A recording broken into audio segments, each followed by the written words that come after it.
Okay, you can go ahead and get started with your intro.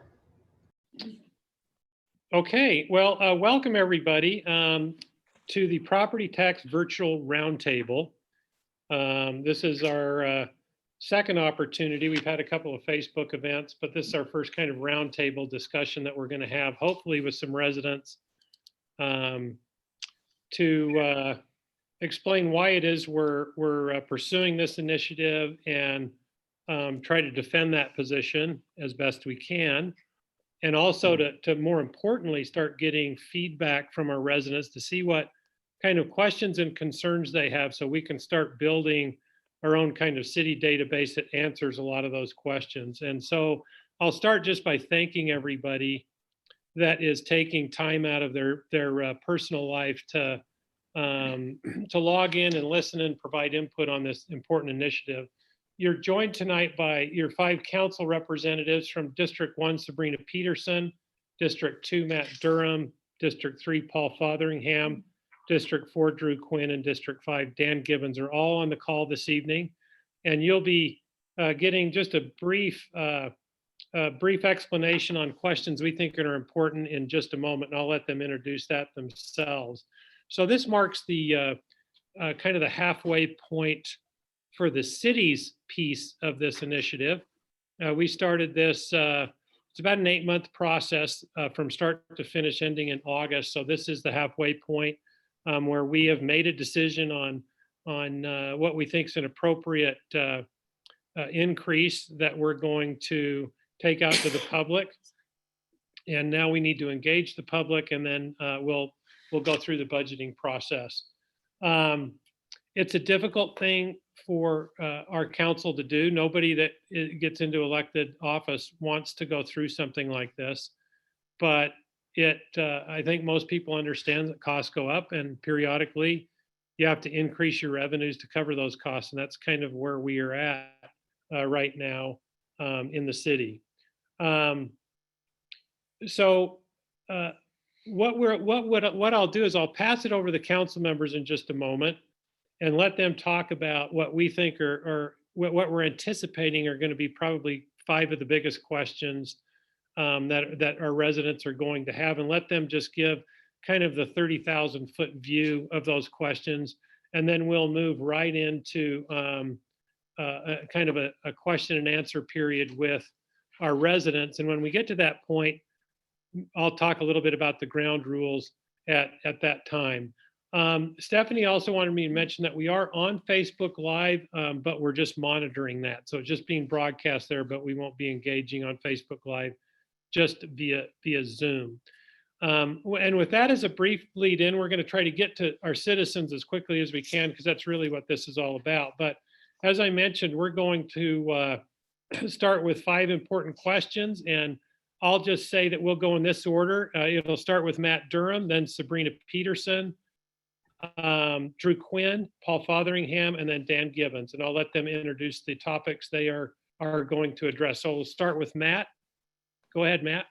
Okay, thank you, Mayor. I'm going to address the question of what really this proposal is and whether it involves bonding. And so the proposal is to increase the city's revenues through both a property tax increase and bonding. The overall increase to your property taxes would be about 5%, or on a home valued at about $750,000, it would be about $20 a month. Now, property taxes are a little bit complicated. You might hear it talked about in terms of an increase of 50% in the city's tax levy. That's because for property taxes, there are a number of taxing entities that are involved, and they each set their levy at a certain level. And for holiday, we would be increasing our levy by 50%, but it really only amounts to a 5% increase in your overall property tax. It would also result in holiday, assuming the other taxing entities involved don't do anything very different. Holiday would get about 15% of the property tax pie. Currently, they're getting about 10. We're getting about 10%. When when Holiday was incorporated in 1999, we were getting about 18%. And over time, because we haven't increased our property tax levy, we haven't raised our portion of the property tax, and the other entities have, our slice of the pie has gotten smaller. And this would increase it not back up to the 1999 levels, but to about 15%. The proposal also anticipates a bond of about $8 million. And really the big purpose for that is to put in kind of an upfront infusion to improve the quality of our streets. The streets are evaluated under what's called a pavement condition index. And the streets are evaluated. 0 is like the worst your street could possibly ever be, and 100 is like the greatest street you've ever seen. Holiday right now on average is at about 67%, and we have a lot of roads that are in poor condition.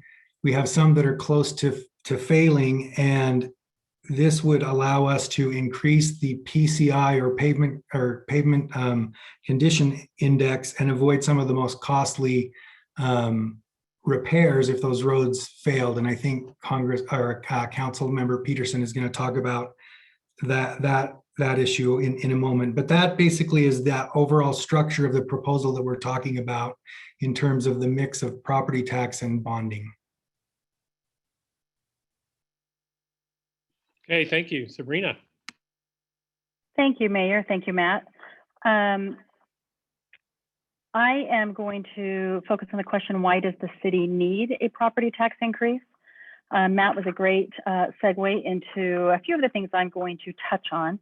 The city has functioned well for the past 21 years, but flat revenues and increasing costs over time mean that Holiday lacks the budget to replace roads, storm drains, and other aging infrastructure elements that can no longer be sustained with simple repairs. As Holiday assesses these costs, current revenues are not enough to pay for needed improvements while also ensuring the city continues to serve our residents well and meet ongoing obligations. Nearly half of Holiday's total revenue is dedicated to public safety funding for our police and fire. Police is 31%, fire is 17%, and the cost of these contracted services is increasing. Holiday has identified $57 million in unfunded project needs that include $40.5 million for roads, bridges, and sidewalk work alone. 17% of the city's roadways, as Councilmember Durham was speaking to, are in very poor condition and at risk of failing. By 2023, at least 2% of the city's roads will be in a failing condition. When these roads fail, the cost of repair quadruples in price. By 2028, 15% of the roads will fail, which is equivalent to over 36 lanes of miles. So 36 miles of like a single lane. In 2028 dollars, the cost to reconstruct those 36 mile lanes is estimated at $27.7 million. With funding from the new property tax, the city would be able to proactively overlay the same roads before they reach a failure at a cost of $6.8 million. As part of this preliminary proposal, Holiday would issue a roadway bond to accomplish this critical work as soon as possible. Needs not funded today will not go away. They will just continue to get worse. And as we can see from those numbers above, over time, these repairs will only cost us more. That's it for me, Mayor. Thank you. Thanks, Sabrina. Next up is District 4 Representative Drew Quinn. Thank you, Mayor. So what specific projects would the potential property tax revenue be spent on? This is the exciting part of tonight's meeting. With increased funding, Holiday would be able to put together its first capital improvement program, looking at the next 5 years. At present, the percentage of the city's budget set aside for capital improvements has been shrinking each year, as has been described. That makes long-term planning impossible, but additional funding would provide steady, predictable revenue. The city could then plan for infrastructure projects and equipment purchases and provide a schedule for their implementation. Planning allows us to spend money more wisely. We can repair the roads most in need of attention, as Council Member Sabrina Peterson has just told us. Many of you have asked that your neighborhood streets be repaired.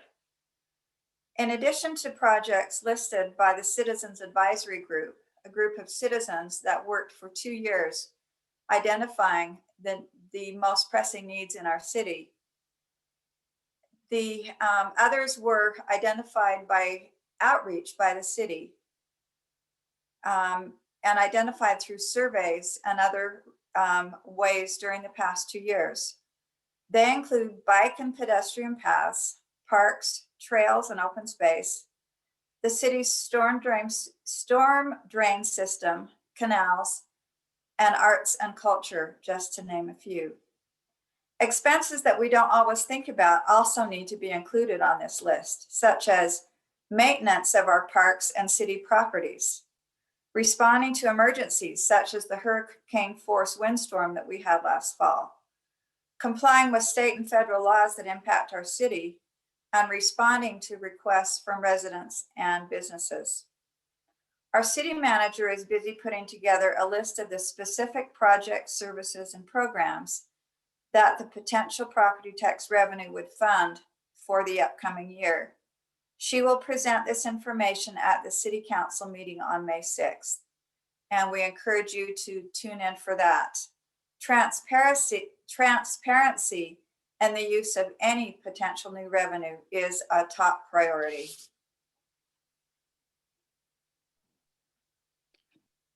Thank you, Drew. Now we'll hear from District 3 Representative Paul Fotheringham. Thank you, Mayor. What I'm going to respond to is those of you who have been following this process all along. I know we've mentioned earlier in this meeting this citizen advisory group that helped us define the problem, get our hands around the problem, and also helped us come up with a few scenarios we could consider for solving the problem.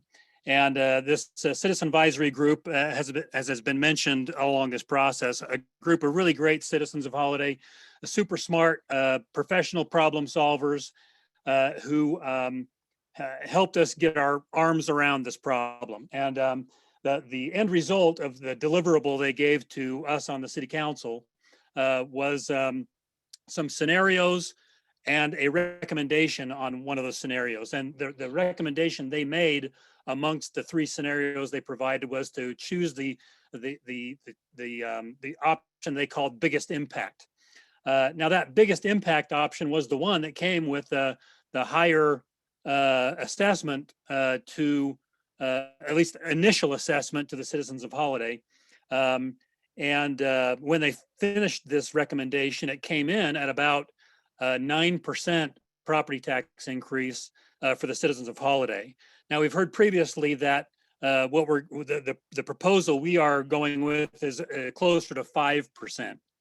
So I want to tell you how what we're recommending differs from the recommendation given by the Citizen Advisory Group. First of all, the outputs are essentially the same. This biggest impact option was primarily to front load the revenue needed to more aggressively attack these problems, because as Sabrina mentioned in her part of the presentation, the longer you wait, the more expensive it gets.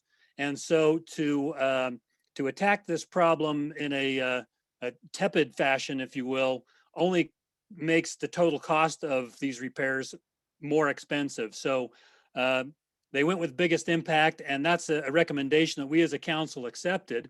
And initially that was going to be a tax levy almost double what it's ending up now. And let me tell you why it's ending up so much less. A year has passed when the recommendation was first made. We were staring into the teeth of a pandemic, didn't know how our sales tax receipts were going to come in. Our fund balances also weren't as strong as they are now. We've since discovered, since this year has passed, since the Citizen Advisory Group made the recommendation, that our sales tax receipts have come in very strong, far higher than any of us were anticipating, even if the pandemic had never happened, just because people's behaviors have changed and such, and we won't get into that. But the bottom line is our sales tax receipts came in very strong. Our fund balances are very strong. And so we can front load a fair amount of these projects with these additional sales tax receipts and fund balances, and thus reducing the additional tax levy relative to the initial recommendation of the Citizen Advisory Group, yet still accomplish the same goal and same output as was planned for in the biggest impact option recommended by the Citizen Advisory Group. So what we're able to do is we will be able to repair our stormwater systems, attack our road infrastructure aggressively before those road conditions fall into those more expensive categories of repair options, and also more importantly, to keep those roads that are subject to falling to those more expensive options from falling in there. So by being aggressive on the front end, we can save costs in the long run. And we're just grateful that our revenues and fund balances have been very strong, far stronger than we expected through what has otherwise been a crazy year for most municipalities. We've come out on a very fortunate end of this crazy year. And so I'm happy to report we're able to stick with this proposal, to stick with the best outcome in terms of the biggest impact, but able to moderate the actual property tax levy that we're proposing to the citizens. Mayor? Thanks, Paul. And we'll wrap up with District 5 Representative Dan Gibbons. Thanks, Mayor. And I just want to welcome everyone. I see from the attendee list many citizens who I know personally, whose opinions I greatly respect, and I'm really looking forward to hearing your opinions on this question, either pro or con. We're listening. So the question I'd like to answer is, why didn't the City Council address these issues sooner? That's a great question. Personally, I don't fault any prior City Council. I'm confident that the decisions they made were all made without any kind of hint of self-interest. I'm also very impressed by the courage of this council to even engage in this sort of once in a generation conversation. There's definitely no private political advantage in having this conversation. We may all be voted out of office for even raising the question, should we raise property taxes? I know that I'm not certain how I'm going to ultimately vote on this, but I'm very anxious that we at least have this conversation with the citizenry. So I was a member of the first City Council in 1999, 22 years ago, elected. At that time, we had huge annual surpluses because of sales tax revenue from the Cottonwood Mall. And a conscious decision was made 22 years ago to pass on that windfall to the citizens and not raise property taxes. And that philosophy held sway for probably close to a decade. And during that time, we continued to have surpluses from sales taxes. We built up substantial surpluses, and during those early years, in the succeeding decade, I don't know for a certainty because I wasn't on the council, but I believe that the council elected not to raise property taxes while virtually every other city in the Wasatch Front did, because of the hope that we would regain our sales tax edge with redevelopment of the mall and other properties. But gradually, time caught up with Holiday. The mall dwindled to a single store and then closed completely. The infrastructure continued to crumble. I echo what Councilmember Peterson said, that it's far more expensive to fix a problem that we let deteriorate than to remedy it up front. So now is the time for a very robust conversation about raising taxes for the first time in a generation. That's what we're talking about today. We as a council, I assure you, are very anxious to hear your feedback. I'm very heartened to see the number of attendees we have here. We've had several town halls with very, very limited response, and we definitely want to hear your opinion, either pro or con, toward this idea of raising property taxes. Thanks, Mayor. Thanks, Dan. Well, hopefully that gives you just a really brief synopsis on what we anticipate will be some of the main issues that you're going to have today. We wanted to, as quickly as possible, get to the individual citizens, because that's really what we're anxious to hear at this point in the process. So as we start pulling you into the meeting, I'll just say that we'll kind of decide maybe who's the best to address the questions you have, and I'll turn it over to them. At some point, we may have to cut it off just so we can get as many people into the conversation as possible. We will certainly be tracking what these inquiries are and having those questions answered online at holiday20.com. We're tracking all of the input we get from our residents and trying to answer all those questions as best we can. So as we pull you into the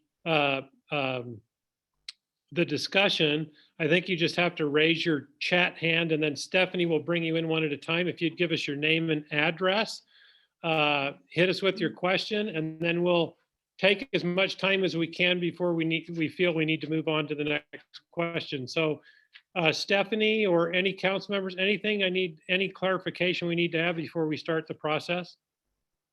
Stephanie, did I get that? Is that okay? Yep, you're great. Okay, I guess they just I'll start bring the raising their first hand, person in. correct? Yep, I've got one already, Martin Craven. Hi, thanks for the opportunity. Can you hear me? We can. Okay. I agree with you. I can see the roads. They do need repair. I can't see your other revenue items. I can't see your other expenses. I do think of calling a 50% increase only 5% is disingenuous. It is a 50% increase. I haven't had a raise in 10 years either. I would recommend that you adopt a more conservative approach. Look at other budget items. I don't know what other opportunities are. The trails maybe can be deferred. Parks maybe can be deferred. There's got to be a more conservative approach to this than raising property taxes in one fell swoop 50% in Holiday. That's my comment. Don't have a question. Thank you. Thank you, Martin. Okay, we have Jerry. They're not gonna. Hello. Jerry? Hey, can you guys hear me? Can now? Yes. Yeah. Yeah. Hey, this is a comedian and actor for TV and film, Jerry Straley, over here at 2434 Melanie Drive. Hello, Mayor Big and Tall.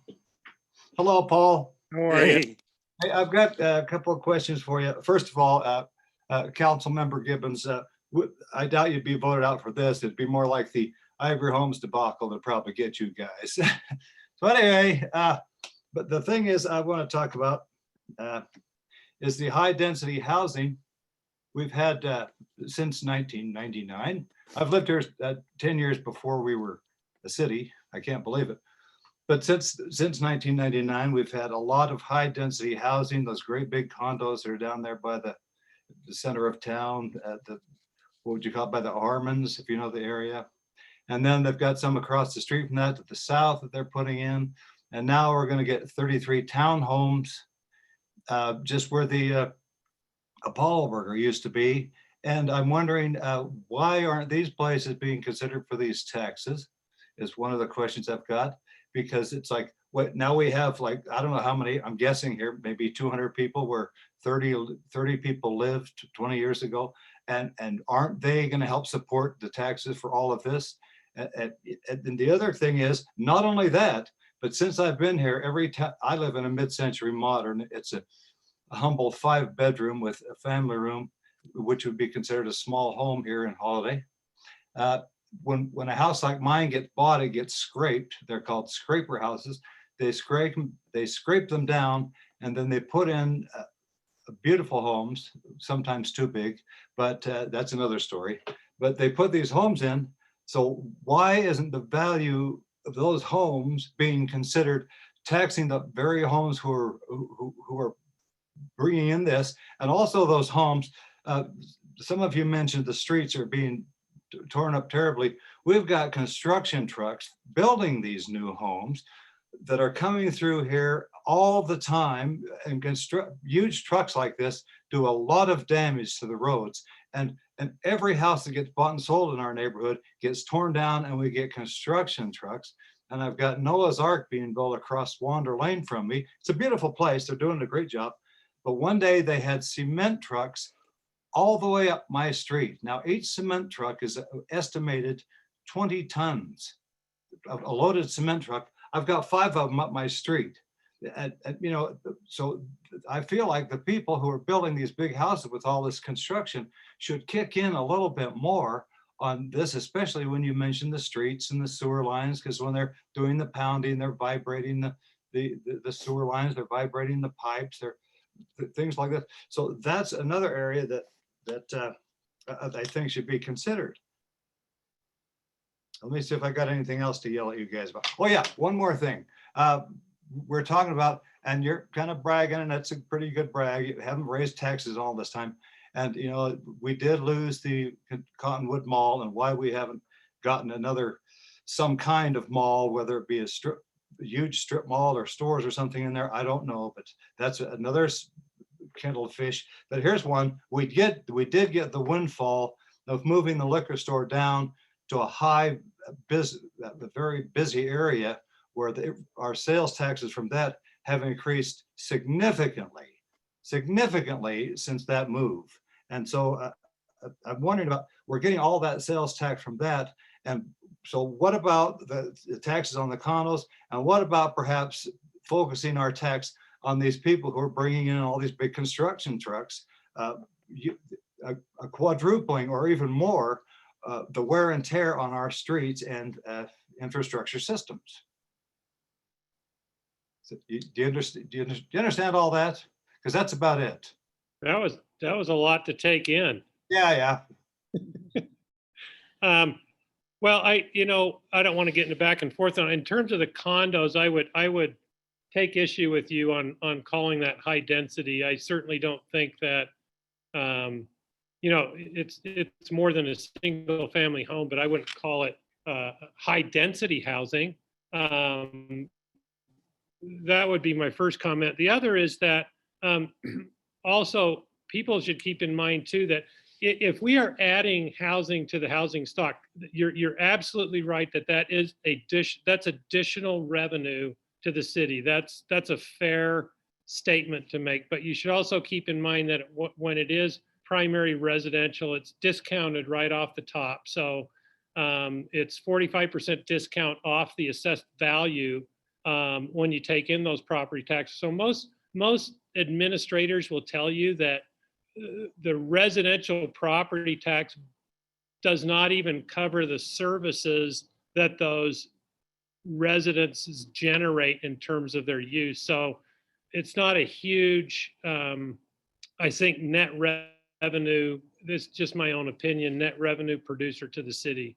But it is true that does produce additional revenue. And I don't know if anybody else wants to add anything or explore.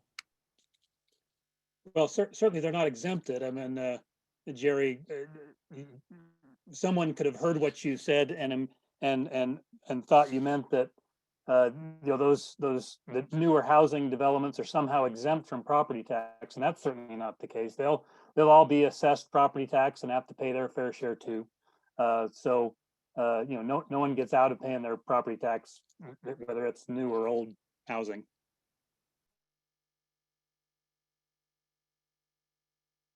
Okay, thanks, Jerry. And we're just going to keep going and see if we can get as many comments as possible. Okay, we have Steve. Hi, this is Steve Selko. I live on Nyla Way, 2904 East Nyla. I'd just like to add what Martin said. Don't brag about the 5%. If we as citizens have to deal with every one of those people who takes money from our property tax, and what you're doing is adding a 50%. You ought to be upfront and say that's what you're doing. I was actively involved when our neighborhood got annexed into Holiday, and we did. We were anxious to do that partially because of the fiscal conservatism of your city. And we've been pleased with what you've done. And I don't disagree that the property tax might be needed at this point in time. But I fail to see how 50% is what's needed. You made a couple of comments. You said your fund balances were better than expected. For a lot of the residents of Holiday City after this pandemic, our fund balances are not better than expected. In fact, they're much worse than expected. And so what you want to do is you want to have a certain future to be able to plan 8 to 10 years in advance. Most of us in our businesses and our private lives don't have that luxury. But what you're wanting to do is be able to say, we're going to be able to plan our expenses of our taxes 8 to 10 years in advance. I would just say, hey, why don't you take a lower number, raise it 15, 20% and see what you can get done. And then go year by year and see what you need to do. But my other question is, every time that the streets get breached, that causes a deterioration long-term. And we just had Google that dug up every street in the whole city. Did you get any money from Google for street repairs in response to letting them dig up all the streets? Destroy our streets. So that's all I have.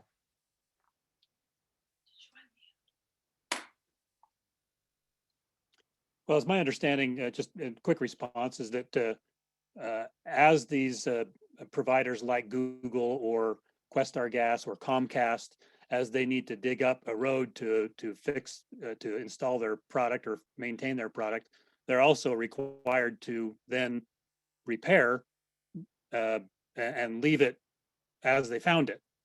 Gina, did you want to add to that? Yeah, I'll just add that we'll probably receive close to $500,000 in road cut permits for the entirety of the Google build out, in addition to a share of the revenue from future fiber sales.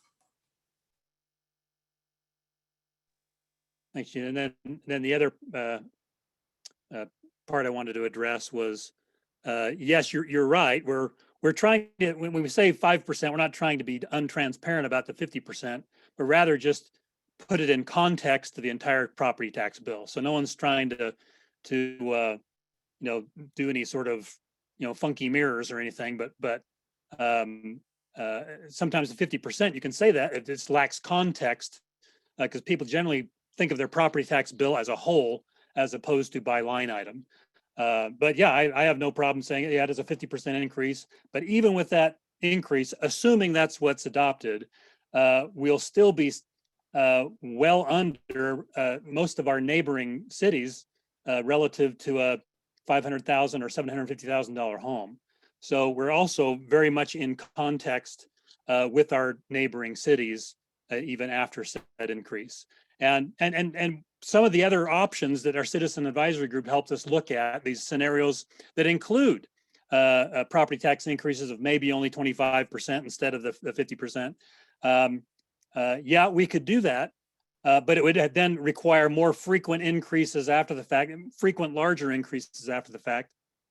And in the end, it would cost more money because if you don't attack the road problem more aggressively on the front end, then those roads can slip into more expensive repair categories. And so looking at the entire problem as a whole and the solution options, that's where I came down anyway, was the biggest impact option, because over the long term, it actually is less expensive, but it does require a bigger investment up front.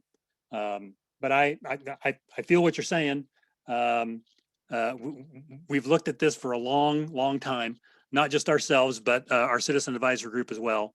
And but that's not to discount your opinion. And like I said, the council hasn't decided anything yet. I'll freely admit that I'm leaning towards this particular option, just because I'm an accountant by background, and I'd like to pay less over the long term, and I'm willing to put it up front a little bit. So thanks. Yeah, I'll just make a brief comment there too. And, when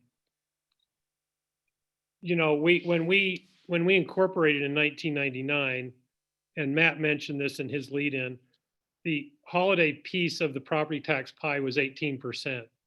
And it's now dwindled to 10% because we have not raised taxes in that 21-year period, which is commendable. And I agree with that.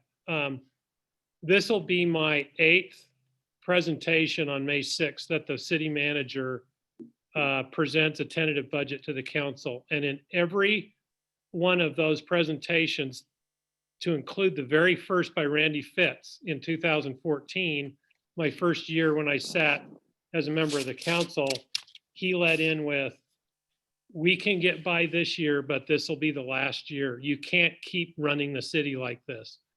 And we've had that same conversation for 7 years now. And I'm sure that previous councils before me, and maybe Sabrina could validate that, have had those same conversations. And I understand why, because it's not fun to go out and ask and tell your residents that we have these major issues we've got to deal with and we got to pay for them because there's a political price to be paid. But at some point, somebody has to do it. And I just feel like we're at that point, and I'm willing to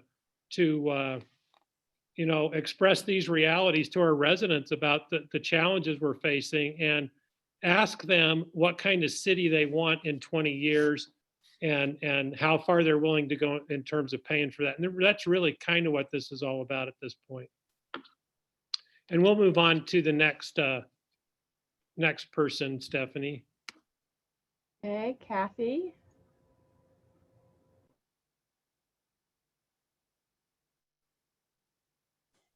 I think my name's Tony Tidwell. I live on Old Colony Circle. And, one of the things I don't know that we've considered is the assessment on the value of our homes has gone up so much over the years. Even this year, most of the homes have been evaluated almost 30% more than they were a year ago, which also means our taxes are going up 30%. On top of all this, I mean, the assessments, for what I paid on my home, it's worth 5-6 times what I paid for it. So the taxes are making it just really difficult, because that's not, that wasn't the income when I bought the home. I'm getting taxed out of my home. And so now you're adding more on top of this. I'd like to understand, I'm kind of new to this conversation. If a home is 100,000, appraised at 100,000, what is its property tax? What does the county assess for its property tax? And what will this add to it? So that I understand, when you say 5% or 50%, what is the percentage a home in Holiday is assessed in taxes? Can you answer? Just give me an example so I understand the numbers that we're talking about. Because if it's only going up 5% overall, and you're taking that whole 5%, and that makes it 50% increase in what you're getting, that's one. I just need to understand how you're coming up with the numbers. Okay, I mean, I'm willing to take a stab on it and stab at that unless somebody else would like to jump in. There's really 3 questions there, I think. Right. Do you guys want me to go ahead and try that, and then you can clarify? Mayor, I can start. Go ahead. You don't mind. Paul. First, Mr. Tidwell, you made a statement that was incorrect with regard to, or what I heard maybe was incorrect, and that is a presumption that as the assessed value of your home goes up, that the taxes on that property goes up accordingly, and that is not correct. As your home value goes up and down, the actual mill levy from the city goes in the opposite direction in the same amount, so that unless we go through a process that like we're going through right now, you will pay the same hard dollars virtually, with maybe slight changes in relative values with your neighbors. But you're essentially paying the exact same hard dollars to the municipality year after year after year. And if you go back and look at your property tax bill over the last 20 years and look at the line item for the city of Holiday, your hard dollar assessment will not have changed very much, if at all, in those 20 years. And I've looked at my own property tax bill over the last 20 years, and it has not changed except for in the 1 year where I added about 30% additional square footage from a major home remodel. But other than that, so the city got some growth from that remodel, but otherwise the hard dollars and actually the dollars collected per square foot was essentially the same for the 20 years I've had my home here in Holiday.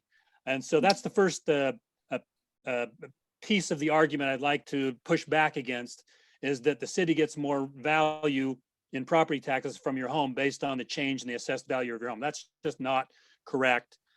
We only get more money from the citizens through property taxes through a process just like we're going through here now, that will result in a truth in taxation hearing in August, where that's decided, and that's the only way we get more money. So that's one piece of it. Well, and if someone wants to take another piece. Also new growth.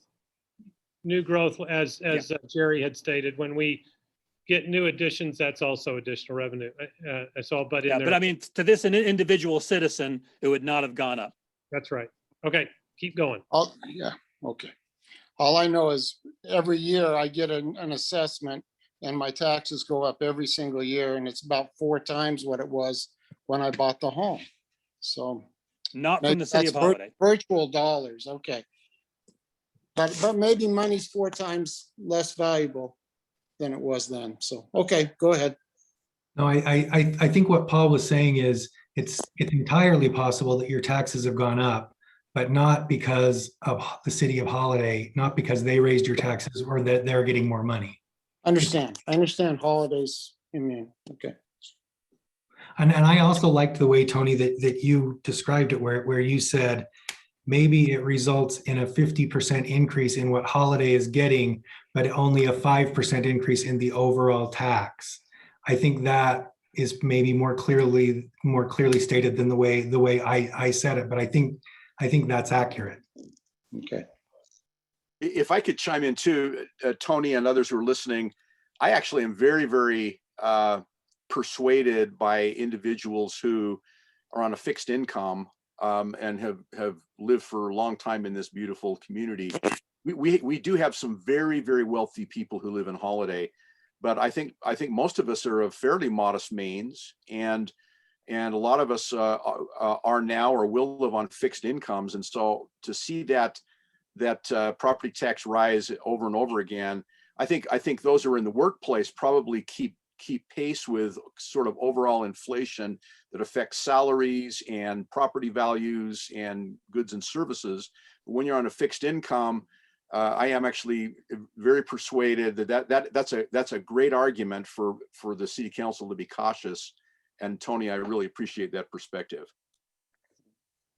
I could just add real quick and then we'll move on too, but Paul answered one of your questions about, I mean, essentially, there's not an inflationary component to our property tax. It's been imposed by our state legislature, as opposed to sales tax. That sales tax has an inflationary increase kind of built into it as long as you have a vibrant, local economy. But our property taxes are not constructed that way. One of the questions you had was the reduction on residential property tax, and that really is another something that's been instituted by our state legislature. It has to do with your primary residence. So if you have a second home, it doesn't apply to that. But if you had a home that was assessed at $500,000, and I think it would say it right on your property tax, you'll see the reduction right on your property tax.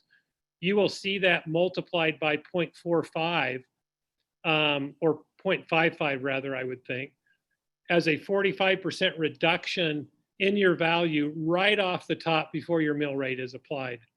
So they do that as a way to kind of mitigate the property impacts to individuals as it relates to their primary residence. And I think that's another question you have. So if you look at your property tax notice, I think you'll see that reduction right on the statement. Okay, thank you very much. Okay, next person we have is Chad.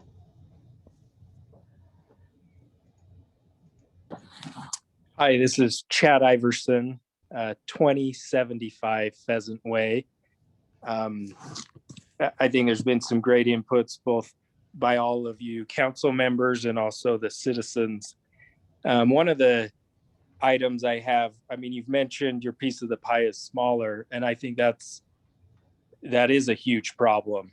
Not just the city's piece of the pie is smaller, but that every other entity is raising taxes. And us as citizens, we only have up to 100% to give.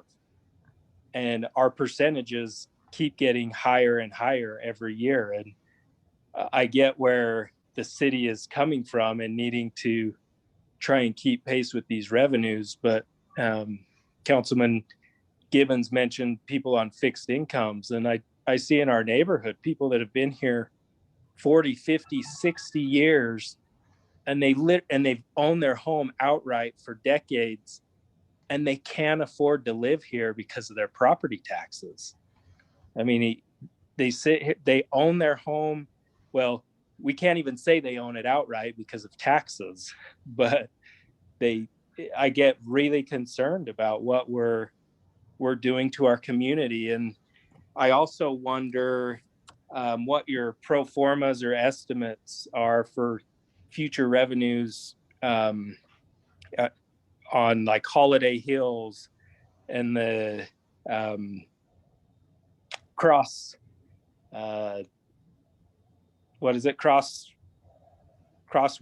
or Crossroads project, and what we've seen also in revenues from the town center, which I think has been a great asset to the community. But how are those helping offset the loss of Cottonwood Mall? I mean, they've got to help out, but I know two of them are future projects. And what are some of the other options that they've come up with to help come up with this short gap in revenues? So that's the end of my comment / question. Well, I think the council is sensitive to the issue of people on fixed incomes, and it's something we're going to have to work into our debate over the next couple of months for sure. Some of what you've been asking has already been worked into a pro forma that looks out 10 to 20 years. We've kind of increased our sales tax projections, which is what's allowed us really to, believe it or not, bring this down. The original recommendation from our citizen advisory group was a 92% increase. And we feel like we're able to accomplish the same, at least right now, by settling at that 50% number, which again, would result in a 5% overall increase to your property tax bill. But but those sales tax projections have been readjusted and looked at over a period of time, projecting growth into the equation.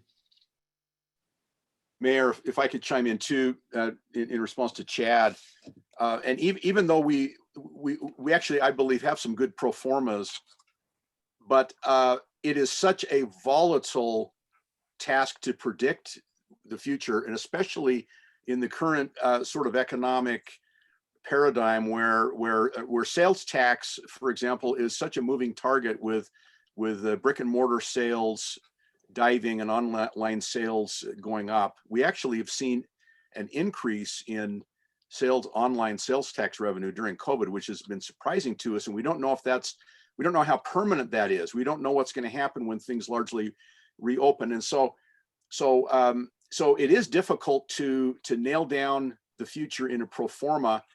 The tax increase, of course, gives us some certainty, or would give us some certainty if it's adopted. But that's a great question, Chad. And again, I re-echo what I said before about concern about those on fixed incomes. Chad, one thing to remember about specifically the Holiday Hills project, that is more rental space than the old Cottonwood Mall was by a long way. And what Councilmember Gibbons just said about not being able to predict the future, with so many people working from home and companies really realizing that they don't need as much office space as they were using before the pandemic, that raises some questions about the future revenue from the Holiday Hills project. You're welcome to go to holidayhills.com and look at the plans, but you'll see immediately that the number of stores, retail stores and restaurants are not nearly as many as the Cottonwood Mall that we all remember. Yeah, and I would agree with that. And I also, I mean, maybe a side comment, and the mayor just mentioned this, but that our residential properties don't really even cover the cost of the services, or the taxes on our residential properties don't cover the cost of these services. And yet I feel every residential property that, well, not every, but there's a vast majority where we take down a home and we're putting in multifamily housing. And it's like, wait, are we actually digging a deeper and deeper hole on tax revenues because we have more and more people, and we're not really realizing the revenues we need to per that. I thought that was an interesting comment that the mayor made on that residential property tax.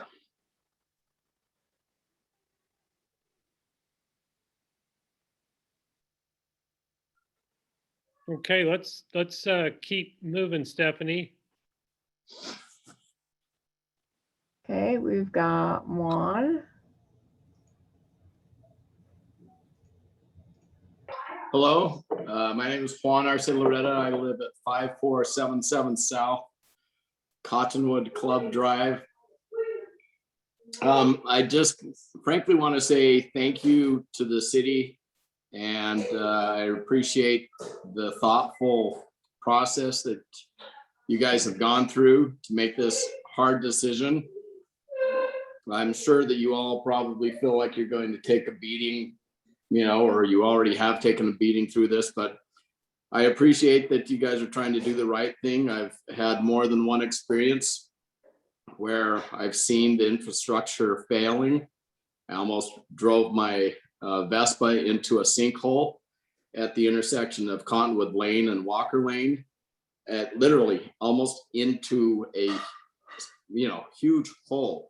The infrastructure repairs are just, they're needed. It's past due, and the hope of continuing to put Band-Aids on this just seems inefficient and ineffective.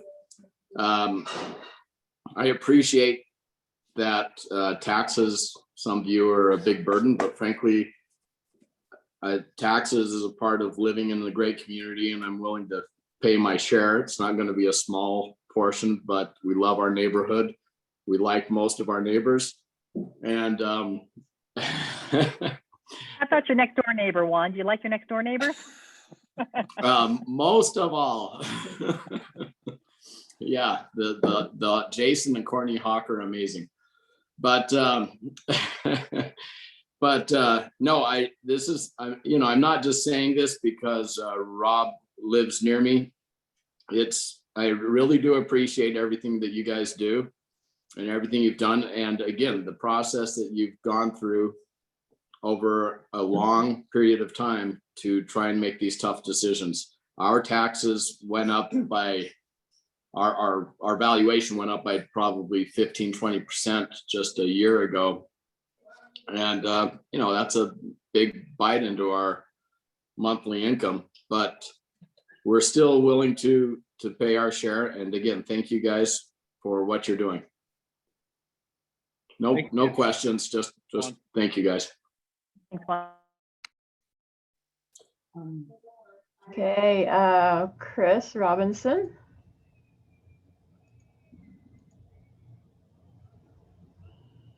Chris, are you there? Chris is still muted. There you go.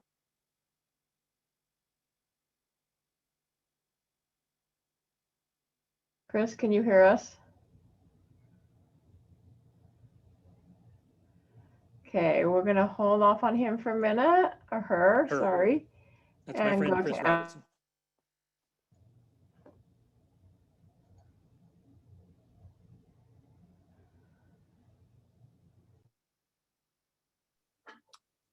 Alan, can you hear us? Yes, yes, I can. Okay, go ahead. I'm Alan Eastman, 5698 Park Place East. I am one of those people living on a fixed income that's been talked about. I also had the great privilege of serving on the advisory committee.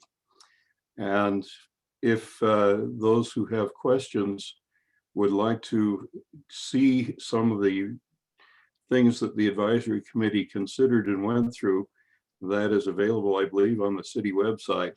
And I'd encourage you to take a good hard look at that, because many of the questions you have will be answered there. I guess the only other thing I'd like to point out is that in my mind, fiscal conservatism means to spend money on only what you need and not on things that are not worth paying the money for. I think in setting out the needs of the city council has been very conservative to limit what is planned to real honest to goodness needs without any fluff, without any wasted expenditures. And frankly, when it comes to spending my money, I trust this council to do it as they have set out and to look at what's really best for the citizens of Holiday. For a long time, the city has funded projects by getting grants here and there. They've been extremely good at it. I think all of us who are citizens of the city owe them a great debt of gratitude for doing that. But there comes a limit to what you can do with grants.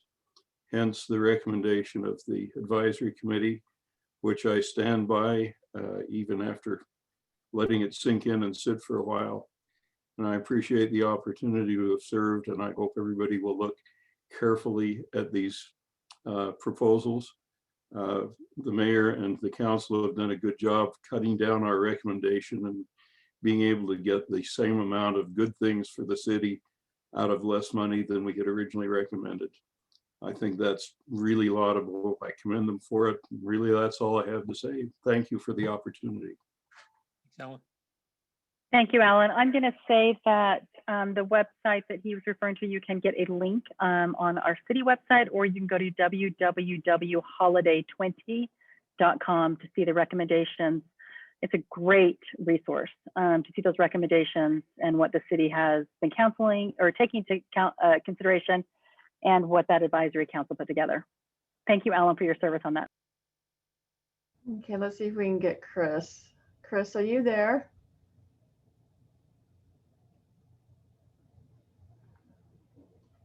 Not sure why we are unable to get them. Wonder if Chris can hear us, if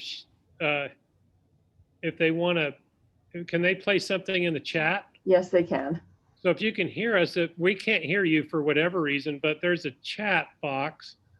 And if you want to type your question in there, we can read it and be happy to answer it that way as well. As of right now, I do not have anybody else raising their hand. Oh, wait, one more. Tom Ford.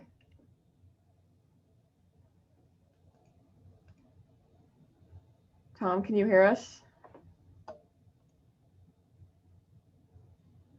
Can you hear me now? Yes. 2792 East, 5140 South.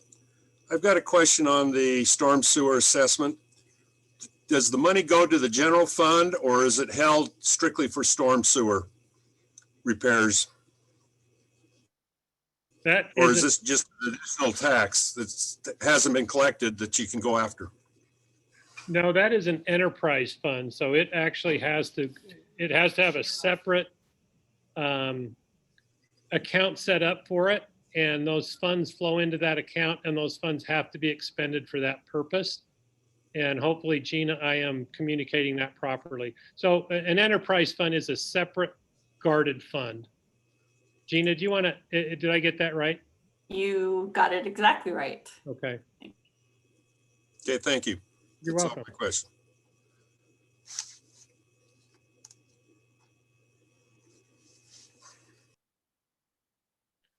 Well, Okay. if we end up getting Chris back in, we'll bring them in. But actually, we wanted to try to wrap this up by 8 o'clock, and we're right at 8 o'clock. And it looks like a lot of the participants are still on. And so if I could just take a couple of minutes, the first thing I'd like to say is that our citizen advisory group spent 15 months building the data that is supporting where we're at right now. And as Alan said earlier, if you go onto our city website, or better yet, if you go to www.holiday20.com, there's pretty much information on anything that you would like to educate yourself on. We've put a lot of work into this, and we feel like we've got a lot of data to support the long-term challenges we face with our city infrastructure. Based on what their work uncovered, I think our first responsibility is to bring that to our citizens and say, this is what we know.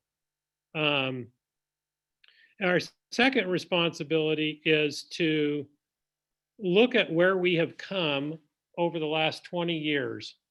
And even over the last, say, 13 or 14 years since the mall was basically went bankrupt and has been vacant. If you look what's happened in the city with no tax increase and challenging revenues with the build out of the village center and City Hall Park and Knutson Park and protecting open space, I think we have a lot to be proud of as a city in terms of managing responsibly and really making the city, in my view, way better than it was from what we inherited in 1999. And so part of where we are right now is we feel a responsibility to communicate to our residents what we see as serious challenges for our city, and also to put a strategic plan together that will allow the then sitting council to look back 20 years to this day and say we have left the city much better than the way we found it. And that's really where we're at is how do we make the city better? How do we keep it a fabulous place to live for our residents and a place that we can be proud of? And so I don't know where we're going to end up on this, but that's really our primary motivation at this point. I'd also like to thank everybody that's taken time to communicate to us. I know a lot of people feel like that politicians don't listen or your council doesn't listen, and we do. We spend a lot of time talking to and reading comments, and it will be blended into the debate we have about where we finally end up in terms of if we're going to have an increase and how much that increase is going to be will include the comments we receive from our citizens. So we really appreciate not only the comments tonight, but any additional comments you have, or if you have neighborhood groups where we can put a Zoom meeting together or meet at City Hall maybe in a month or two when things start to loosen up, we would love to continue engaging on this so that that we're well informed when we make a final decision. And before we adjourn, I do see Chris Robinson has thanks to the panel for listening and acknowledging our concerns and comments. I look forward to future meetings. Okay, so nothing in particular in terms of a specific question, but also on the holiday20.com website, if you go to the contact button, there's a place where you can make an individual comment, and we will continue to track all of those and also answer those questions as we go if they're not already answered in the voluminous amounts of data that are already contained on that website. I don't know if Holly's on the call, if there's anything we've missed or I need to add, or any of our council members, anything you would like to add before we adjourn the roundtable meeting? I would just say to the citizens, we're in this with you. Serving on the council doesn't give you a discount on your property taxes. So, we're in it with you, and we're just trying to do our best to meet the challenge. And once again, thanks to the Citizen Advisory Group that helped us define the problem and come up with solution scenarios. It really helped us get on a solid footing for this process. I'm I was really just going to echo. Go ahead, Sabrina. Sorry, Matt. I was just going to echo, say similar to what Paul said. For me, for the mayor, this has been 8 years. For me, it's been 12 years. So I've had Tina telling me for 3 or 4 years, and prior to that, Randy, that we can't do this another year. This is a very difficult subject to tackle.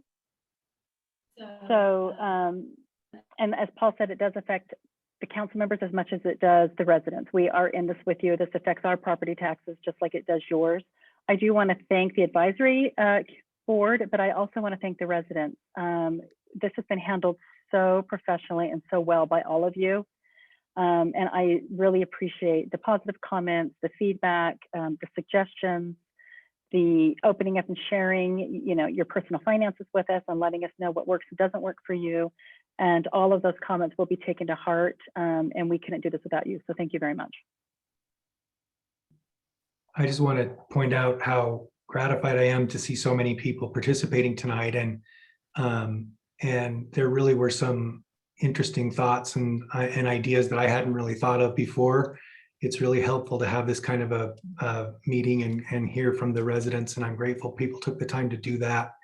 And like other members of the council have said, we'll certainly listen and take into account what people are saying. That's part of the process, part of the reason we're doing this tonight. So thank you very much. If I could chime in too, Mayor, I echo that sentiment that we're thrilled to have the number of people online that we had today. To this point, we frankly have had not very many people engage. And from my personal perspective, this may be different for the other council members.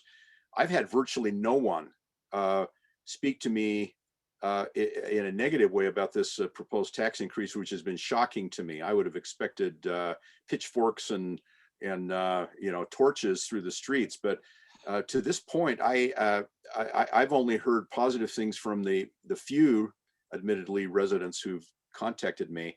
I did engage today with Chad Iverson by email, and I appreciate his comments. I am thrilled that we've had negative comments from some citizens. We've also had some positive ones. This is exactly what the council needs to hear. We need to hear it all so that we can make a good decision. And I'm heartened that it sounds like we're going to get the full perspective as we move forward in this process, which is far from over. I too appreciate everyone's participation tonight. I'd be curious to know how people found out about this. I've been telling all my neighbors to sign up for the city emails, which really keep you up to date. And so spread the word with your neighbors, sign up for the city emails, go on the Holiday 20 website and read about how we came to this place. And hopefully at the end of the road, we will be able to all come together and feel good about whatever we end up doing. Thanks very much, everyone. Okay. The end of the road metaphor, I guess, Drew. I like that. I think that brings us to the end of the meeting. I would like to just add that I don't want people to think that this is their last opportunity. We are already starting to consider an open town hall here at the city. We can figure out a way to do it safely in May. We're willing to do more of these roundtable discussions. If citizens want to take the initiative to bring neighbors together, I'd be happy to organize more of a private, either in-person or Zoom meeting. We are not shying away from facing this issue head on and look forward to opportunities to meet with residents and talk to them about the challenges we're facing as far as this infrastructure is concerned. So, and always, if you get on the city website, you've got your council members' email addresses and phone numbers. Feel free to reach out to them. They're great at responding, as am I. And we'll see you again next time. So thank you, everybody. Good night. Good night, everyone.